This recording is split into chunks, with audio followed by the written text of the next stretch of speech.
نام سے جو ہے وہ بہت مشہور ہوا۔ آپ ہمیشہ ظرافت اور قصہ نگاری کے خمیر کو ملا کر شخصیت کو اس طرح ابھارتے تھے کہ وہ شخصیت بالکل ایسا لگتا تھا کہ سامنے جو ہے وہ موجود ہے۔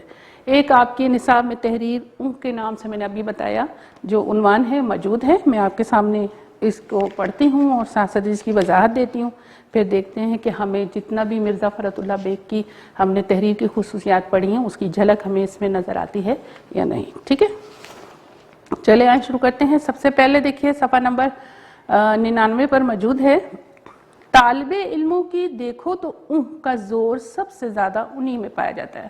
یقیناً آپ دیکھتے ہیں کہ لاپرواہی کا جو ایک عنصر ہے وہ طالب علموں میں زیادہ پایا جاتا ہے کہ کسی بھی چیز کو وہ سنجیدگی سے نہیں لیتے، اور جب لاپرواہی کرتے ہیں تو یہ لفظ جو ہے وہ زیادہ استعمال کرتے ہیں۔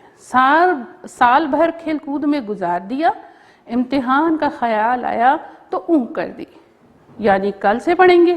آخر یہ اون یہاں تک کھینچی تو امتحان آ گیا، فیل ہوئے، اس فیل ہونے پر بھی اون کر دی۔ یہ اون بہت بامعنی ہوتی ہے۔ بامعنی یعنی اس کا مطلب آپ جس طرح چاہے لے لیں، بہت سارے مطلب نکل آتے ہیں۔ اس کے ایک معنی تو یہ ہے کہ باپ زندہ ہے، کھانے پینے اور اڑانے کو مفت ملتا ہے۔ اڑانے کو یعنی موج مستی، یعنی ابھی ماں باپ زندہ ہیں تو کوئی مسئلہ نہیں ہے، فیل ہوگے تو کوئی مسئلہ نہیں ہے، اپنے موج مستی اسی طرح چلتی رہے گی کیونکہ ماں باپ زندہ ہیں، وہ کما رہے ہیں، کھلا رہے ہیں، خرچ کر رہے ہیں۔ اگر وہ مر بھی گئے تو جائیداد موجود ہے، یعنی ان کی جو پیچھے پراپرٹی ہے، جائیداد ہے، وہ موجود ہے، اس سے چلے گا سلسلہ سارا آگے۔ قرضہ دینے کو ساہوکار تیار ہے۔ ساہوکار کہتے ہیں سود پہ قرضہ دینے والے کو، یعنی ماں باپ زندہ ہے جب تک تو موج مستی اسی طرح چلتی رہے گی، فیل ہو گئے، نہیں پڑھا، لاپرواہی کی، سال ضائع ہو، کوئی مسئلہ نہیں، لیکن اگر وہ مر گئے تو اس کے بعد ان کی جائیداد موجود ہے، اور اگر وہ بھی نہیں ہے اتنی جائیداد ان کی کہ ہم اس سے آگے کی زندگی کو اسی طرح سکون سے، آرام سے، عیش سے گزار سکیں، تو کوئی نہ کوئی ایسا قرضے دینے والا انسان ہمیں مل جائے گا جو سود پر دے گا، تو ہم اس سے ادھار پیسے لے کے جو ہے اپنی زندگی کا سلسلہ شروع رکھیں گے۔ پھر پڑھ لکھ کر اپنا وقت کیوں ضائع کریں؟ دوسرے معنی یہ ہیں کہ ابھی ہماری عمر ہی کیا ہے، صرف 18 برس ہی کی تو ہے، اگر مڈل کے امتحان میں 2-4 دفعہ فیل ہو چکے تو کیا حرج ہے؟ 30 سال کی عمر تک بھی انٹر پاس کر لیا تو سفارش کے بل پر کہیں نہ کہیں چپک ہی جائیں گے۔ یعنی طالب علموں کی حیثیت سے سوچ کیا تھی ایک اس لفظ کو استعمال کر کے، یا کم از کم ولایت جانے کا قرضہ تو ضرور مل جائے گا، یعنی اگر کہیں نوکری وغیرہ نہیں ملی اپنے ملک میں تو تھوڑا بہت قرضہ اٹھا کے اور ولایت یعنی باہر کے ملک نکل جائیں گے، پھر وہاں کچھ نہ کچھ کر لیں گے، اور ذرا کوشش کی تو بعد میں معاف بھی ہو سکے گا، یعنی اگر تھوڑی سی کوشش کر لیں گے تو جو قرضہ ہم نے لیا ہے وہ معاف بھی ہو جائے گا۔ اس فیل ہونے پر ادھر انہوں نے اونھ کی، ادھر ماں باپ نے اونھ کی، یعنی ابھی تک تو میں نے آپ کو یہ بتایا کہ طالب علموں نے اونھ کی تو لاپرواہی سے ان کے ذہن میں کیا کیا مطلب نکلتے رہے اور وہ کس کس طریقے سے اپنی زندگی کو گزارنے کا سوچتے رہے۔ لیکن اگر اسی اونھ کو ماں باپ نے کیا، اس صورت میں اماں اور ابا کی اونھ کا دوسرا مطلب یہ ہے، یعنی یہ کہ بچہ ابھی فیل ہوا ہے، دل ٹوٹا ہوا ہے، ذرا کچھ کہا تو کہیں ایسا نہ ہو کہ رو رو کر اپنی جان ہلکان کر لے، یعنی ماں باپ نے اگر اونھ کر کے نظر انداز کر دیا اس چیز کو تو اس کا کیا مطلب ہوا؟ ان کے ذہن میں یہی ہوگا کہ بچہ جو ہے ابھی فیل ہوا ہے اور اس کا دل جو ہے وہ ٹوٹ گیا ہے، اور وہ ایسا نہ ہو کہ ندامت کے مارے وہ جو ہے رو رو کر اپنی جان ہلکان کرے یا کہیں جا کر ڈوب مرے، ایسا نہ ہو کہ خودکشی کر لے۔ غرض اس اونھ نے صاحبزادے صاحب کی تعلیم کا خاتمہ بالخیر کر دیا، یعنی اس کی تعلیم کا آگے کا سلسلہ جو ہے اس اونھ نے یہیں پر ختم کر دیا، ماں باپ کی اونھ نے۔ ٹھیک ہے، اب یہ اونھ دوسری جگہ پر کیا کام کرے؟ یہاں پر طالب علم کی حیثیت سے اس نے کام خراب کرا، والدین نے اونھ کری تو اس کی وجہ سے اس بچے کا کیا حال ہوا، اس کی تعلیم کا کیا حشر ہوا، یہ یہاں پر یہ نقصان ہو گیا۔ اب آگے دیکھیے لکھا ہے گھر والی کی اونھ سب سے زیادہ خطرناک ہوتی ہے۔ ٹھیک ہے، گھر والے یعنی جو گھر کی سربراہ ہے یا بیوی کے درمیان جو ایک رشتہ ہے اور اس رشتے کے لحاظ سے جو گھر پورا سنبھالے ہوئے ہے وہ عورت، اس نے اگر اونھ کر دی تو یہ کتنی خطرناک ہو سکتی ہے یہ اونھ۔ کسی ماما پر خفا ہوئی، ماما کہتے ہیں نوکرانی کو، کسی ماما پر خفا ہو رہی ہے وہ برابر جواب دیے جاتی ہے، یہ اونھ کہہ کر خاموش ہو جاتی ہے، لیجئے نوکر شیر ہو گئے، یعنی اگر مالکن نے خاموشی اختیار کر لی، اونھ کہہ کے نظر انداز کر دیا نوکر کے جواب کو، تو وہ نوکر جو تھے وہ شیر ہو گئے، حاوی ہو گئے، ٹھیک ہے، زبان چلانے لگے، گھر کا سارا انتظام درم برم خود ان کے اختیارات سے، گھر کی حکومت ان سے چھن گئی، ماماؤں کے ہاتھ میں چلی گئی، کوئی چیز چوری ہو گئی، بیگم صاحبہ نے ادھر ادھر ڈھونڈا، کچھ تھوڑا بہت غل مچایا، غل کہتے ہیں شور مچانے کو، آخر اون کر کے بیٹھ گئی۔ اب کیا ہے، پٹاری میں کتھا چھالیا غائب، خرچ کی صندوقچی سے پیسے غائب، صندوق سے کپڑے غائب، غرض رفتہ رفتہ سارے گھر کا صفایا ہوگا۔ یعنی نوکروں کے اوپر جو ہے وہ گھر چل پڑا تو پھر جو ہے وہ سب چیزیں آہستہ آہستہ غائب ہونے لگی، نقصان ہونے لگا، الماری میں سے کپڑے غائب ہونے لگے، چیزیں چوری ہونے لگی۔ تو یہ جو سلسلے جو گھر میں شروع ہوئے، اس سے پورے گھر کا جو ہے وہ نظام جو ہے وہ دھرم برم ہو گیا۔ ماما نے کوئی رکابی توڑ ڈالی، شکایت ہوئی، انہوں نے وہی اپنی اونھ کا استعمال کیا۔ یعنی بات کو سنجیدگی سے کوئی اس کا نوٹس نہیں لیا یا اس پر جو ہے کوئی تنبیہ نہیں کری، کوئی ڈانٹ ڈپٹ نہیں کری اور بلکہ نظر انداز کر دیا، تو اس سے نوکر جو تھے وہ شیر ہوتے چلے گئے۔ نتیجہ یہ ہوا کہ تھوڑے ہی دنوں میں الماری کے پیچھے سے شیشے اور چینی کا اتنا ٹوٹا ہوا سامان نکلا کہ خاصے کئی صندوق بھر جائے۔ بچوں نے کوئلے سے دیواروں پر لکیریں کھینچی، دروازوں پر پینسل سے کیڑے مکوڑے بنائے، پہلے تو تھوڑی بہت بگڑی، پھر اون کر کے چپ ہو گئی۔ یعنی وہی بات ہے کہ سنجیدگی سے اس چیز کو جو ہے وہ معاملے کو سلجھانے کی کوشش نہیں کی، بلکہ اس کو نظر انداز، یعنی نظر انداز کر دینے سے کتنے مسائل پیدا ہوتے ہیں، یہ چیز جو ہے ان پیراگراف میں بتائی گئی ہے۔ اب رہے میاں، تو ان کی اون سب سے زیادہ تیز ہے۔ بیوی کسی بات پر بگڑی، میاں اون کر کے چلے گئے۔ ہاں یہ ضرور ہے کہ میاں بیوی کی یہ اون بعض اوقات وہ کام کر جاتی ہے جو بڑے بڑے افلاطون صلاح کار بھی نہیں کر سکتے۔ یعنی اون کہہ کر نظر انداز کر دینے کی جو عادت تھی میاں میں یا بیوی میں، وہ بعض اوقات اتنا فائدہ اس سے ہوتا ہے۔ کیا فائدہ ہوتا ہے یہ دیکھیے، بیوی کو غصہ آیا، میاں نے اون کر دی، چلو لڑائی کا خاتمہ ہوا۔ میاں کسی بات پر بگڑے، بیوی نے اون کر دی، میاں کا غصہ ٹھنڈا ہو گیا۔ اگر اون کے بجائے جواب دیا جاتا تو میاں کو گھر چھوڑنا اور بیوی کو میں کے جانا پڑتا۔ یعنی دونوں میں اگر تکرار ہوتی اور یہ اون کر کے نظر انداز نہ کرتے اس غصے والی گفتگو کو، تو پھر جو یہ سلسلہ جو تکرار کا بڑھتا اور یقیناً پھر ایک آدھے انسان کو جو ہے یعنی بیوی کو میکے جانا پڑتا یا میاں کو گھر سے اس ٹائم جانا پڑتا، تو اس چیز کا اثر جو ہے پورے گھر کے اوپر پڑتا، بچے اگر ہوتے تو بچوں کی شخصیت پہ پڑتا، یعنی لڑائی جھگڑے جو ہے مزید بڑھ جاتا۔ لیکن یہاں پر اون جو ہے وہ فائدہ مند ہوئی، میاں نے کرا تو بیوی کا غصہ ٹھنڈا ہو گیا اور بیوی نے کرا تو میاں کا غصہ ٹھنڈا ہو گیا۔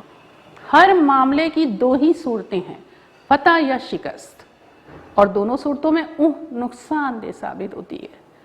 شکست پر جس نے اون کی، اس نے گویا شکست کو شکست نہ سمجھا۔ یعنی اگر وہ ہار گیا ہے، شکست ہوگی اس کو کسی معاملے میں، یا جیسے کہ طالب علم فیل ہو گیا اور انہوں نے اون کر دی، تو یہ غلط ہے، ٹھیک ہے۔ جس نے فتح پر اون کی، اس نے گویا اپنی ہمت کی قدر نہیں کی۔ وہ آج نہیں ڈوبا تو کل ڈوبے گا۔ دنیا میں وہی لوگ کچھ کر سکتے ہیں جو فتح کو فتح اور شکست کو شکست سمجھے۔ یعنی جو اپنی فتح کو فتح سمجھتے ہیں اور سمجھتے ہیں کہ ہمت سے ہم نے کام لیا ہے، تو یقیناً وہ کامیاب ہوں گے آگے، ٹھیک ہے۔ اور اسی کے بل بوتے پہ وہ اس ہمت کو پہچان لیں گے، اس ہمت کو اپنے اندر چھپی ہوئی طاقت کو اور ہمت کو تلاش کر لیں گے، تو اس کی بنیاد پر جب وہ آگے ترقی کے کام منازل طے کریں گے تو یہی ان کی کامیابی کا راستہ بنے گا۔ لیکن اگر وہ شکست کو شکست نہیں سمجھے، یعنی اگر اپنی ہار کو ہار سمجھ کے اگر انہوں نے مزید محنت نہیں کی، تو یہاں بھی وہ نقصان اٹھائیں گے۔ دنیا میں وہی لوگ کچھ کر سکتے ہیں جو فتح کو فتح اور شکست کو شکست سمجھے۔ اب رہے اون والے جو لاپرواہی سے شکست اور فتح کو برابر سمجھتے ہیں، یعنی شکست کو اور فتح کو برابر ہی انہوں نے لے لیا اور اون کر کے نظر انداز کر دیا، تو بس ان کا اللہ ہی حافظ ہے۔ دنیا سے اگر مٹ نہ جائیں گے تو کم از کم جوتیاں ضرور کھائیں گے۔ یعنی دنیا میں اگر انہوں نے اس چیز کو نہیں سمجھا، فتح کو فتح سمجھنا ضروری ہے اور شکست کو ہار ماننا یعنی شکست سمجھنا ضروری ہے، اگر یہ چیز انہوں نے نہیں سمجھی تو پھر وہ دنیا میں اس چیز کو نظر انداز کرتے رہیں گے، تو ظاہر ہے ایک نہ ایک دن جو ہے وہ سلسلہ ان کا دنیا سے جو ہے ختم ہو جائے گا۔ لیکن اگر وہ نہ سلسلہ ختم ہوا یا اس چیز کا ان کی شخصیت پہ اثر نہ پڑا، ان کی زندگی پہ اثر نہ پڑا، تو وہ دنیا میں جوتیاں جو ہیں، ایک کھانا جو ہے وہ ایک محاورہ ہے، کہنے کا مقصد یہ ہے مصنف کا کہ وہ دنیا سے جو ہے تنقید کی ہوئی باتیں جو ہیں یا طنز کی ہوئی جو باتیں ہیں وہ ضرور سنیں گے. ٹھیک ہے، تو یہ یقیناً آپ کی سمجھ میں سبق آ گیا ہوگا. اور مصنف کے بارے میں جیسے میں نے آپ کو کچھ ان کی خصوصیات بتائی تھی، وہ اس کے پیش نظر اس تحریر میں ہمیں یہ ساری بات اچھے سے سمجھ میں آئی. یعنی دیکھا جائے تو ان کو جو ایک طنز سے جو ہے ایک حرکت کرنے کا جو طریقہ ہے وہ کر دینے سے ہمیں جو ہے کتنے سارے مسائل کا سامنا کرنا پڑتا ہے اور اس کے کتنے معنی نکل جاتے ہیں. ایک ان سے ہمیں کوئی خاص فائدہ حاصل نہیں ہوتا، لیکن ہمیں اگر اپنے تمام اعمال کو صحیح کرنا ہے تو ہمیں اس چیز کو، اس نقصان کو، اس بات کو سمجھنا بہت ضروری ہے، اور اسی کے پیش نظر جو ہے پھر ہم اپنی اصلاح بھی کر سکتے ہیں اور آگے ترقی کا جو راستہ جو ہے وہ طے کر سکتے ہیں. یہاں سبق کے ساتھ جو ہے آپ کے مشقی سوالات جڑے ہوئے ہیں، جس میں سوال جواب ہے، کثیر الانتخابی سوالات ہیں، پھر اس کے بعد سابق کے لاحقے ہیں. قواعد کا کوئی خاص اس میں موضوع نہیں ہے سوائے سابق کے لاحقے کے، لیکن مشقی سوالات میں مرکزی خیال اور خلاصہ جب بھی آپ تحریر کریں گے تو مصنف کا حوالہ ضرور دیں گے. یہ میں نے پچھلی ویڈیو میں بھی بتایا تھا، اس بار پھر تاکید کر رہی ہوں. مرکزی خیال جو ہمیں اس سبق سے حاصل ہوا ہے اس میں ہمارے پاس مصنف جو کہتے ہیں وہ یہی کہتے ہیں کہ نہایت ظریفانہ انداز سے ہمارے معاشرے کا ایک منفی رویہ جو کر دینے کا ہے، یعنی تنقید کرنے کا جو رویہ ہے، اس میں جو نظر انداز کرنے کا جو طریقہ ہے وہ جو ہے ہمارے پورے معاشرے کے لیے خطرناک ہے. سب سے پہلے تو ہمیں اس چیز کو ہمارے پاس جو بھی تحریر ہوتی ہے اس سے جو بھی ہمیں مرکزی خیال یعنی جو سبق ہمیں ملتا ہے ہم اس کو غور کریں اور سمجھیں تو ہمیں ایک مثبت جو ہے تحریر جو ہے مل رہی ہوتی ہے، ایک خاص سبق ہمیں مل رہا ہوتا ہے. یعنی ہم جو کر کے نظر انداز کر دیتے ہیں ہر معاملے کو، تو ہمیں نظر انداز نہیں کرنا چاہیے. ہمیں اپنے تمام اعمال کو بہت اچھے سے غور کر کے اور اس سے جو ہے سبق حاصل کرنا چاہیے، اور وہی ہمارے آگے ترقی کا جو ہے وہ زینہ بنتی ہیں. یہاں پہ خلاصہ اور مرکزی خیال جو ہے آپ مصنف کے حوالے کے ساتھ تحریر کریں گے. مشقی سوالات وغیرہ تمام کام جو ہے وہ تدریسی مواد میں آپ کو تھوڑے سے کے بعد جو ہے مہیا کر دیا جائے گا، آپ اس کو اپنی کاپی پہ منتقل کریں گے. لیکن اس کے ساتھ ساتھ جو ہے آپ کو ہر سبق کے ساتھ ایک سرگرمی جو ہے وہ تیار تنقیدی جائزے کے ساتھ جو ہے ایک پیپر جو ہے وہ تیار کیا گیا ہے. وہ آپ اس کو اس سبق کا جائزہ لینے کے بعد، اس کا مطالعہ کرنے کے بعد اور تمام مشقی سوالات کو سمجھنے کے بعد جو ہے آپ اس تحریر کو جو ہے اس کو حل کریں گے، اور باقاعدہ اس کے نمبر ہیں جو آپ کو دیے جائیں گے. آپ وہ سارا کام جو ہے باقاعدہ ایک الگ پرچوں پہ یا ایک تحریری شکل کی کاپی پہ لے کر آپ اس کو حل کر کے اسکول میں جمع کرائیے گا. وہ چیک ہوگا کام اور اس کے نمبر دیے جائیں گے، اور اس کی باقاعدہ آپ ایک فائل بنائیے گا اور جو ہے ٹائم پر کام مکمل کرنے کی کوشش کیجیے گا. امید ہے کہ آپ کو یہ سبق سارا جو ہے وہ یاد ہو گیا ہوگا. اس میں مشقی کام جو آپ کے پاس سب سے زیادہ ہے، سب سے پہلے جو شروع ہوگا وہ الفاظ معنی سے شروع ہوگا. یہ بورڈ پر آپ کے سامنے شیٹ لگی ہے. اس میں جو ضروری مشکل الفاظ تھے وہ میں نے یہاں تحریر کر دیے ہیں، لیکن جیسے میں نے آپ کو سبق پڑھا ہے اس کے ساتھ ساتھ جیسے میں نے وضاحت دی ہے تو بہت سارے الفاظ کے معنی آپ کو وہاں سے مل جائیں گے. ٹھیک ہے، اس میں سب سے پہلے